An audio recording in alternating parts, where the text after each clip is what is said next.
जैसलमेर शहर से 15 किलोमीटर दूरी पर स्थित एक ऐसा गांव जिसमें अब कोई रहना नहीं चाहता। लोग कहते हैं उस गांव में भूतों और आत्माओं का डेरा है। कहा तो ये भी जाता है कि उस गांव में फैली दहशत के पीछे जो कहानी है वह उससे भी ज़्यादा भयानक और ख़तरनाक है, जिसकी बुरी नज़र की वजह से जो भी उस गांव में आता है वह अकाल मौत का शिकार बन जाता है। यूं तो हम सभी ने कभी ना कभी भूत प्रेत पिशाचों से जुड़ी कहानियों को पढ़ा या सुना होगा। हो सकता है कुछ ने ऐसी पारलौकिक शक्तियों का सामना भी किया हो, लेकिन जो कहानी हम यहाँ आपको सुनाने जा रहे हैं वह थोड़ी अविश्वसनीय जरूर है, लेकिन स्थानीय लोगों के लिए वह एक बेहद खौफनाक सच है जिसका सामना उन्हें अक्सर या कहें शायद रोज ही करना पड़ता है। मरने के बाद भी जिंदा है वो। कुलधरा जैसलमेर से 15 किलोमीटर दूरी पर स्थित एक गाँव अपनी दहशत के लिए आसपास कुख्यात बन गया है।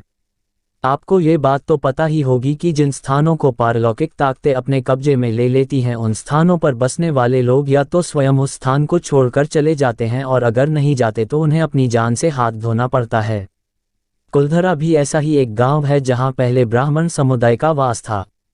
ऐसा माना जाता है कि सन 1825 में इस गांव में रहने वाले पालीवाल ब्राह्मण और आसपास के 84 गांवों के लोग रातों रात अपना घर छोड़कर चले गए थे।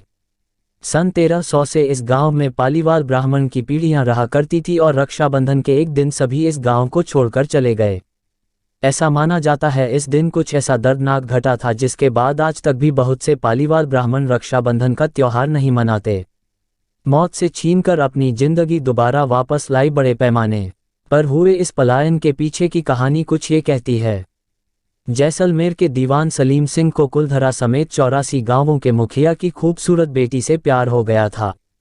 सलीम सिंह ने गांव के लोगों को ये धमकी दी थी कि अगर उसका विवाह उस लड़की के साथ ना हुआ तो वह करों में और ज़्यादा वृद्धि कर देगा।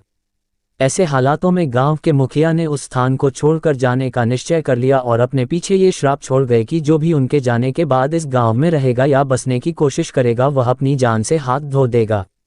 मुखिया और उसकी के जाने के बाद गांव के बहुत से लोग धीरे धीरे करके बीमार पड़ने लगे या फिर अकारण ही मृत्यु के ग्रास बनते गए।